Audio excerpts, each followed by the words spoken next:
تین چیزیں جو کل کے تفصیلی فیصلے کے بعد واضح ہو کے سامنے آ گئی کہ جو تحریک عدم اعتماد کو روکنے کے لیے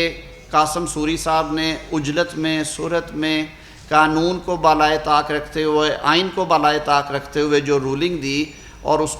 کو کہا کہ ہم اس کو مسترد میں کرتا ہوں اپنے اختیارات کا استعمال کرتے ہوئے، وہ غیر آئینی، غیر شفاف، بد نیتی پہ مبنی اور غیر قانونی تھی۔ دوسری بات جو کہی گئی کہ اس کی بنیاد کے اوپر وزیر اعظم اس وقت کے عمران خان نے جس تیزی کے ساتھ اور جس بدنیتی کے ساتھ اسمبلی کی تحلیل کی سفارش کر دی صدر مملکت کو، وہ بھی آئین اور قانون کے مطابق نہیں تھی، وہ بھی آئین سے روگردانی تھی، اور صدر مملکت نے جو منوان اس کو مان لیا اور فوری طور پہ اسمبلی تحلیل کر دی، اس کو بھی غیر آئینی قرار دے دیا گیا۔ ساتھ ہی ساتھ جو بنیاد بنائی گئی تھی بات کہ ڈیپٹی سپیکر قاسم سوری نے اس وقت کے وزیر قانون فواد چودھری صاحب کی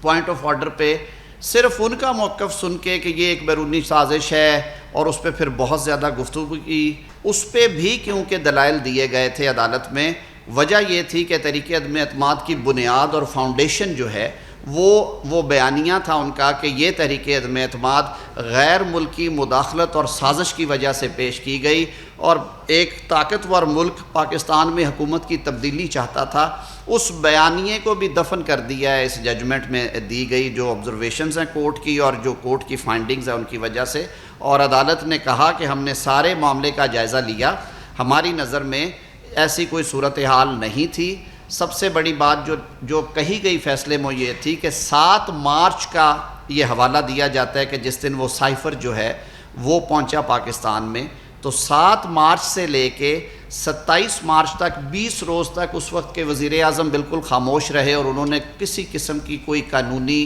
چارہ جوئی یا کوئی ان کا جو سرکاری ایک فیصلہ ہے حکومتی سطح پہ وہ کرنا مناسب نہیں سمجھا۔ تو میں یہ کہتا ہوں کہ یہ جو بیرونی سازش کا بیانیہ ہے عمران خان صاحب کا، یہ اس میں آخری کیل کے طور پہ عدالتی فیصلہ جو ہے وہ ٹھونک دیا گیا اور یہ ہمیشہ کے لیے اسے دفن کر دیا گیا۔